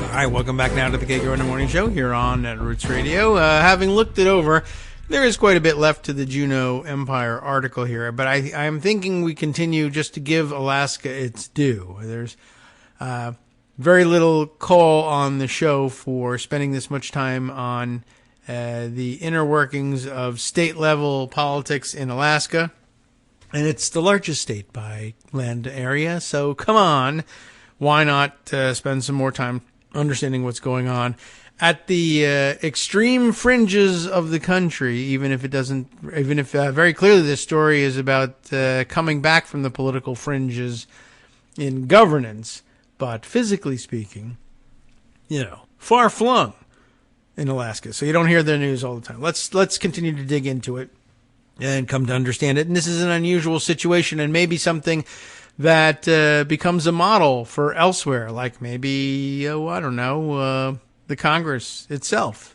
at some point. Anyway, let's see. Where we left off, we had just read that omitted from the coalition, the three Republicans that the rest of their conference, if they use the same terminology, decided not to stick with and work with, included Shelley Hughes, the former majority leader of the previous state Senate, which is really remarkable.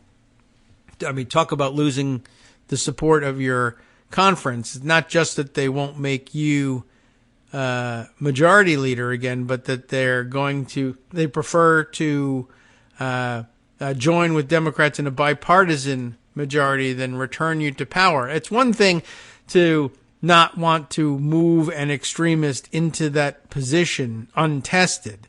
It's another to depose a incumbent. I mean, to the extent that your term ends, whatever, but an incumbent Senate majority leader, you really have to have screwed that up, I think.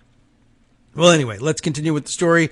It starts with a quote from who? Stevens. Who is Stevens? I've forgotten already. Let's see if I can look back and quickly figure it out. And the answer is no. I've lost the thread here. Oh, but although we're not that far from there, here we are. Incoming Senate President. And so the new incoming Senate President, Gary Stevens, a Republican of Kodiak, commenting on the idea of pushing out the majority leader of the last state Senate. Majority leader, not president. of the last Senate. I think this is a recognition of the reality of the last 4 years, Stevens said, of why the bipartisan coalition formed. We have not been able to get several of our senators to support the budget, and we've had to bring Democrats in. Ranked choice voting, used for the first time in Alaska this year, also resulted in the election of more moderate candidates in both parties, which was another key reason for a bipartisan majority, according to its leaders. And we're forced to take their word for it here because I don't know how the results of the elections went. I don't know who was standing for election at the state legislative level in Alaska.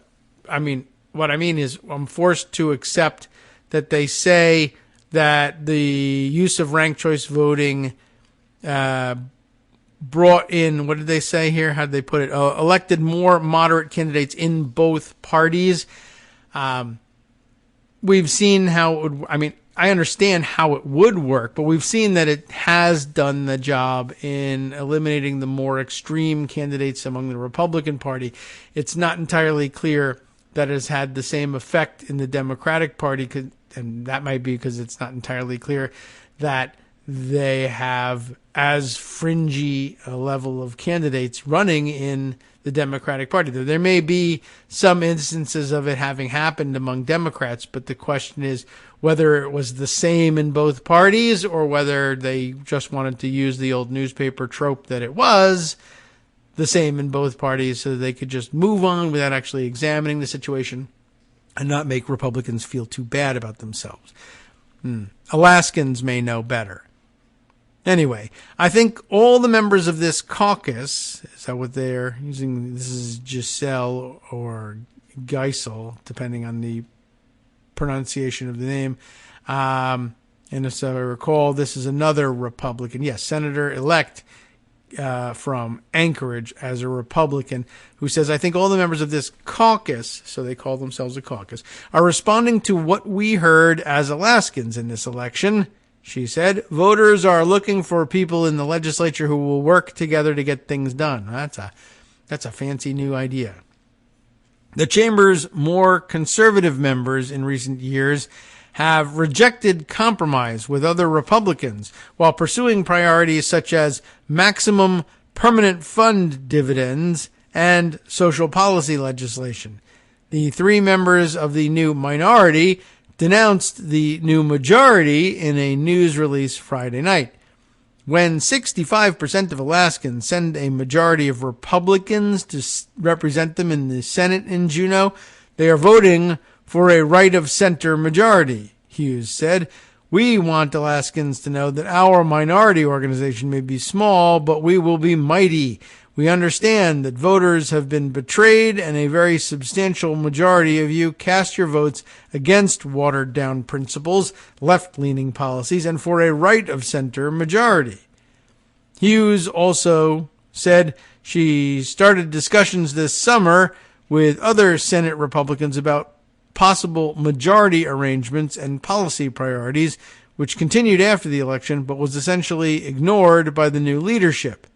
The proposal included a clear route to passing a responsible budget without draconian cuts, along with policy priority options that were positive for Alaska and around which caucus members would coalesce, the minority's release states.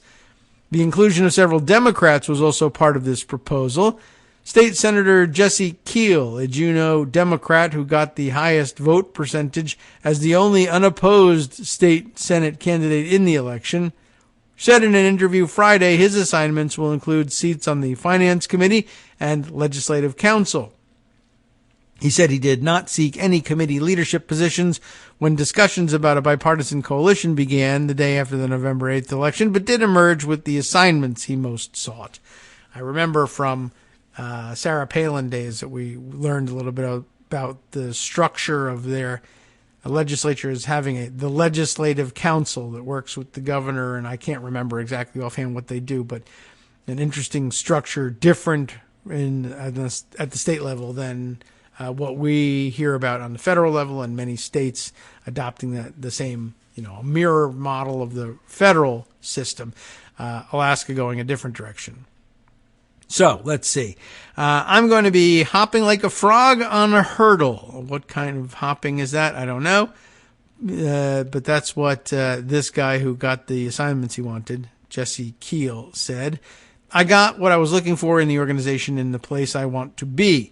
Keel said his hope is with the coalition of 9 Democrats and 8 Republicans. It's going to be almost 50-50, so I think that will really let us focus on the work and not the letters next to our names. The final negotiations for the coalition occurred quickly after the results of the ranked choice process were announced Wednesday evening, Keel said. After Election Day, it seemed pretty clear to a lot of us we had the numbers for a group of people to work together without focusing on party, he said. It was also abundantly clear that we had big enough egos to mess that up. There's no surprise there were some bumps on the road. The new Senate majority's top issues will be lowering energy costs, improving education, and revitalizing the economy, leaders stated in a press release and subsequent press conference Friday evening in Anchorage. Sounds pretty regular to me, I guess. Alaska's economic performance has been the worst in the nation for the past 7 years. I don't think I even knew that. Wilichowski said, to expand economic opportunity, we need smart investments in education and job training to grow our workforce. We have the tools and dedication to establish that strong economy and grow Alaska's workforce. This is what Alaskans want. This is what Alaskans deserve. The new majority will still need to resolve differences about key agenda items, such as the amount of permanent fund dividends, Stevens said. Clearly, we want to have the biggest dividend we can, he said. There's a division of opinion in our caucus on the divided calculations. A key question, in addition to the makeup of the House leadership, yes, will be the approach Republican Governor Mike Dunleavy takes after an easy re-election victory. His first year was marked by enormous proposed budget cuts that resulted in an attempted recall, while during the past year, high oil prices allowed him to preside over more generous spending plans.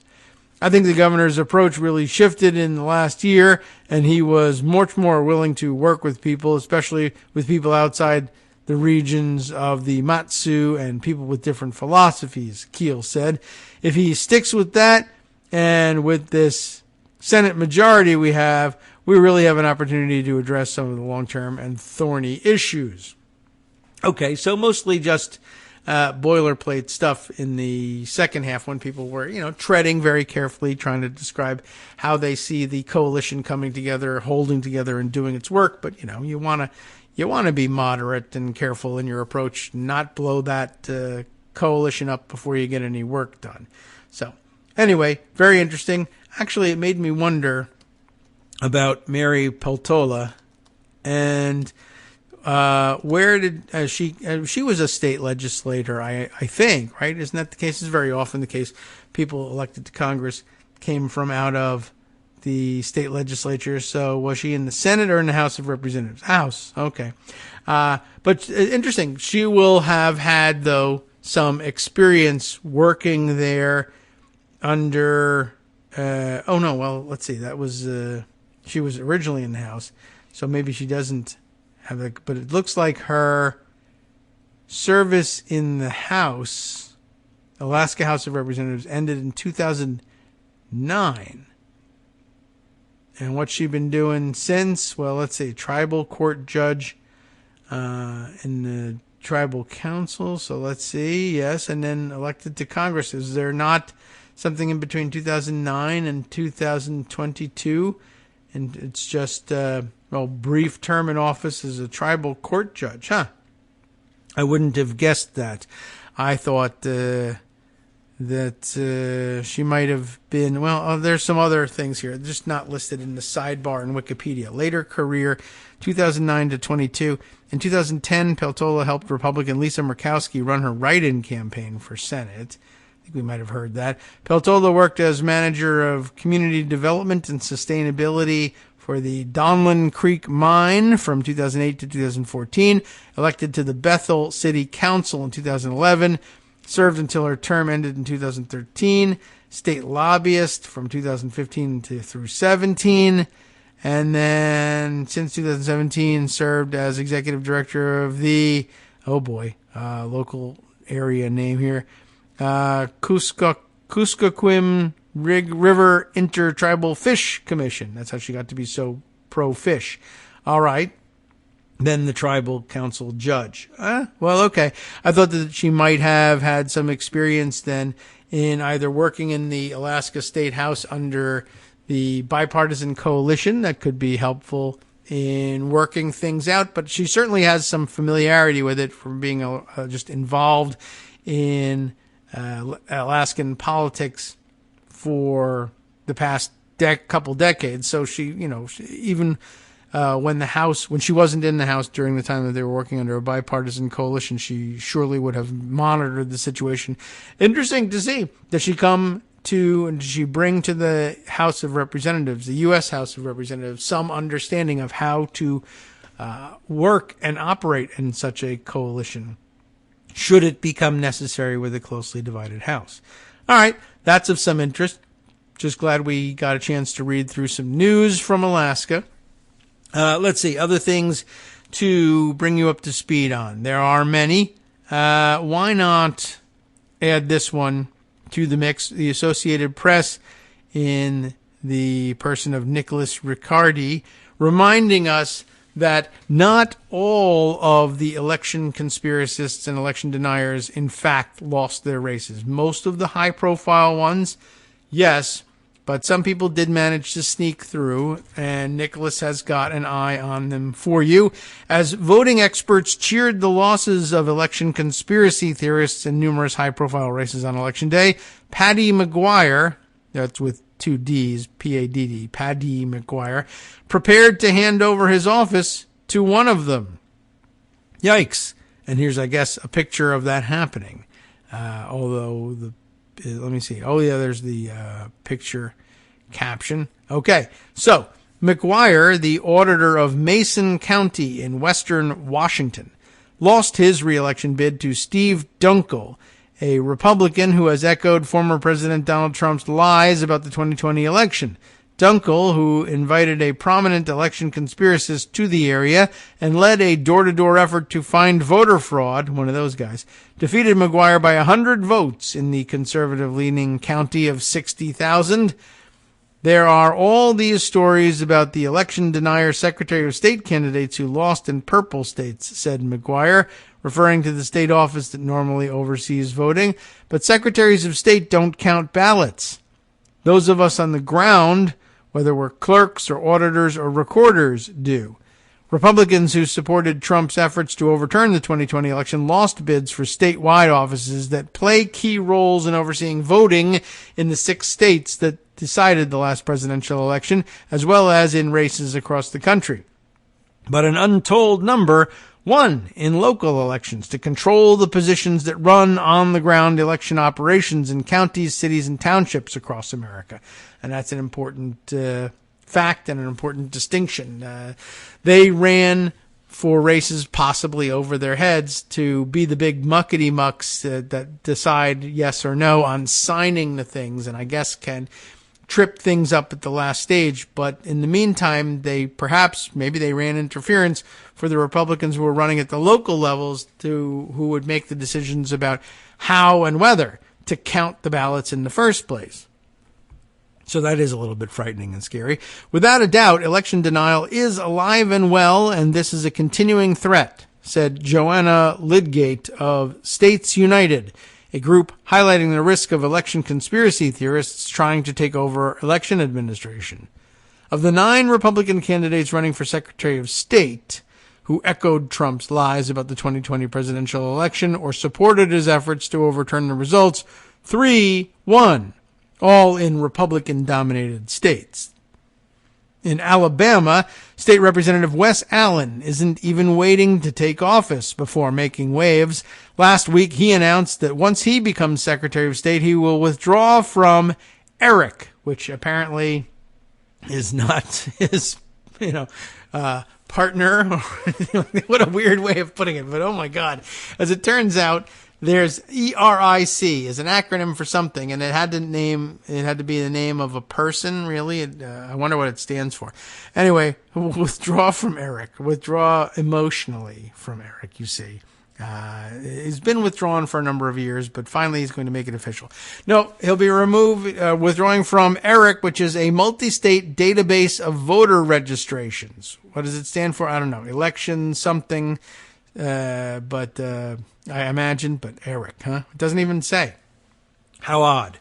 Anyway, the system is designed to notify states when voters need to be removed because they've relocated, but it's become a target of election conspiracy theorists, even though, again, it is a system designed to prevent election fraud by alerting other states when somebody moves, which is apparently supposed to be a big problem at least in conspiracy theories that grow out of discrepancies in voter rolls and multiple registrations for the same people. And this is a system designed to undo that. And he's going to drop it because that's where election conspiracy theorists are now.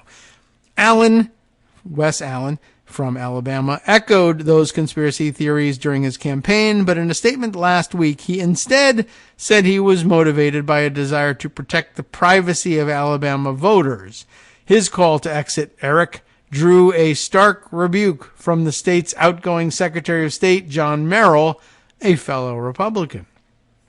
So if Wes Allen plans to remove Alabama from its relationship with ERIC, my God, this is crazy. How does he intend to maintain election security without access to the necessary data, legal authority, or capability to conduct proper voting list maintenance? Merrill's office said in a statement, referencing how ERIC flags when a voter has moved out of state and can be removed from Alabama's rolls. In deeply conservative Wyoming, Republican Chuck Gray was the only candidate for Secretary of State on the ballot. Well, what are you going to do in Wyoming? Once he won the GOP primary in August, his ascension was guaranteed. In Indiana, Diego Morales ousted the incumbent Secretary of State, a fellow Republican, during the party's nominating convention by echoing Trump's conspiracy theories about the 2020 presidential election. He reined in his rhetoric during his successful general election campaign. Morales did not respond to a request for comment. He was the only one of 17 Republican election conspiracists in a group called the America First Secretary of State Coalition to win his general election race. The record is far murkier at the local level, where elections are actually run and ballots are counted. There are thousands of separate election offices in the U.S. In many states, elections are conducted by county offices overseen by clerks or auditors, though in some they are administered at the municipal level in cities or even townships.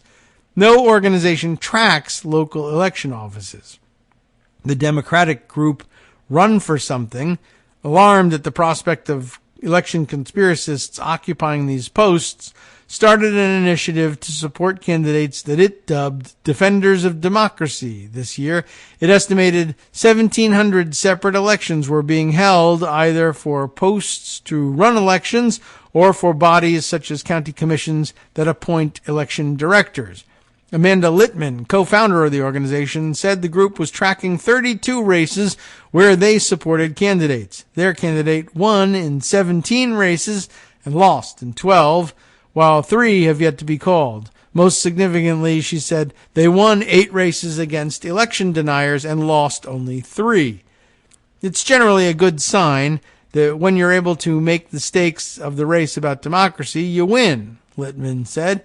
Still, she added, it's hard to track all the potential election conspiracy theorists who got into local office. It's a little bit unknowable. Some prominent election conspiracy theorists did win local posts. In the Atlanta area, Bridget Thorne, who attended numerous meetings of the Fulton County Commission to talk about conspiracy theories revolving around the 2020 election, won a post on the commission. However, it's dominated by Democrats, so she will have likely limited ability to bring pressure on the county's elections department. In Washoe County, they do say Nevada, right? Washoe County, in the swing area in Nevada that includes Reno, Republican Mike Clark won one of the 5 county commission seats. He told a local newspaper that, quote, I don't have any personal knowledge, unquote, of whether President Joe Biden legitimately won the 2020 election. And in Mason County, Dunkel spread conspiracy theories about local and national elections. He helped lead a group of volunteers who went door to door checking for voters who didn't live where they were registered and claimed they had found thousands. A local television station retraced their steps and found numerous errors by the group. Still, every Republican on the ballot won Mason County this election. McGuire said he called Dunkel to congratulate him and left a voicemail, but never got a call back. Dunkel also did not respond to a request for comment from the Associated Press. He got more votes than me and he won, McGuire said. That's what an election professional does. Respect the will of the voters and stand behind the results, whether one is happy about the outcome or not. And that's what he did. And here is a picture of him shaking hands with his successor, and I'm just wondering which one's which. Patty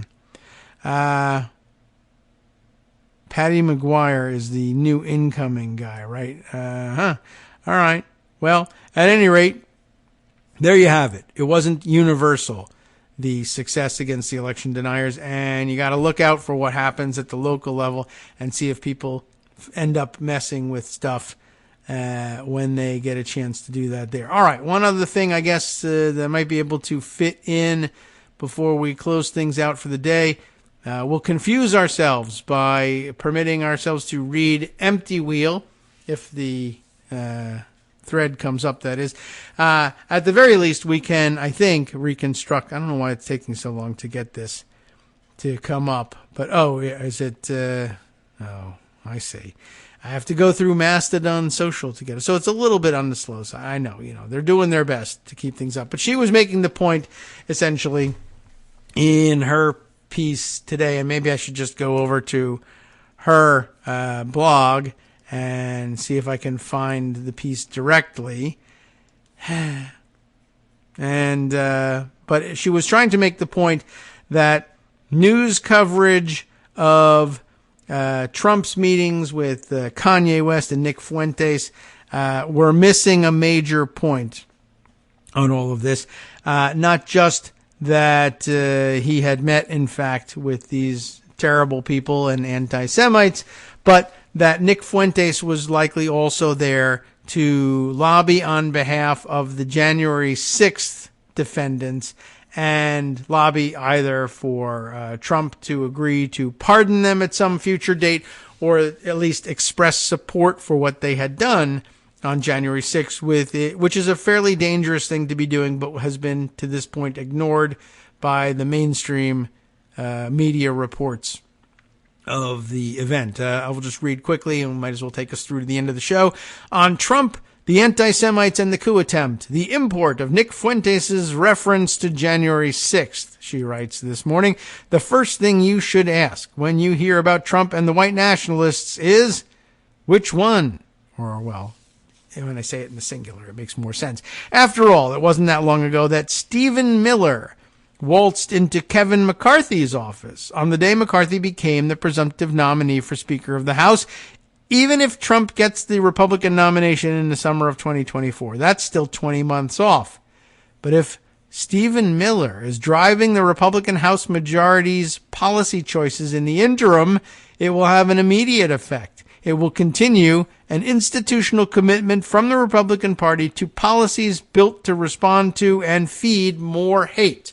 That, too, a very interesting thing. Not just that Nick Fuentes is going to be advocating for January 6th people, but that Stephen Miller, somehow under the radar, has been dispatched to help advise and guide Kevin McCarthy in running his new majority, and that's of some considerable concern.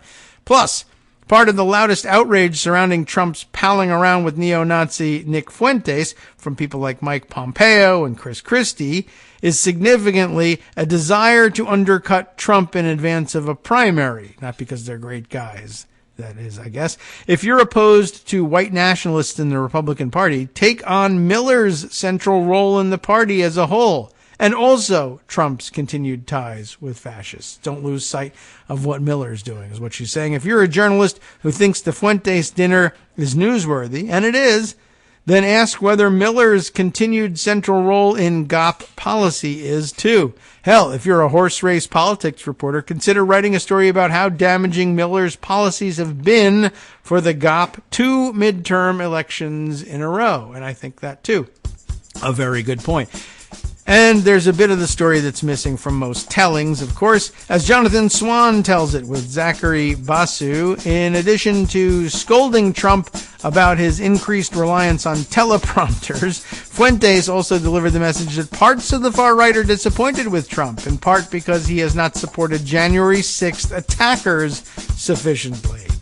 And I'll just jump over the grab here and go back to Marcy's own writing about it. Not only doesn't this sound like an unplanned encounter, that was Trump's claim, at least from Fuentes' side, because he arrived with some very specific asks, including advocacy for January 6th defendants, but it affirmatively sounds like the kind of constituent ask that politicians of all stripes make when they discuss whether to endorse a candidate or not. Fuentes hated Trump's announcement speech, too canned.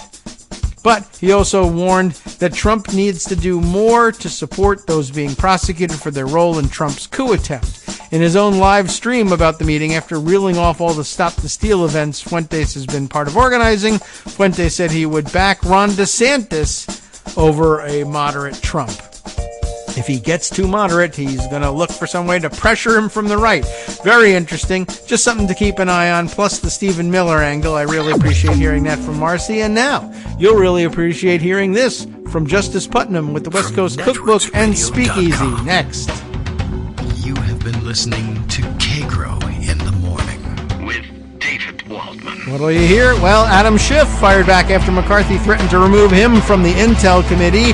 Whole Foods' decision to stop selling Maine lobster has divided environmentalists, politicians, and fishermen. We'll ask Mary Peltola what she thinks about that. All that and more from around the country and around the world next. Stay tuned.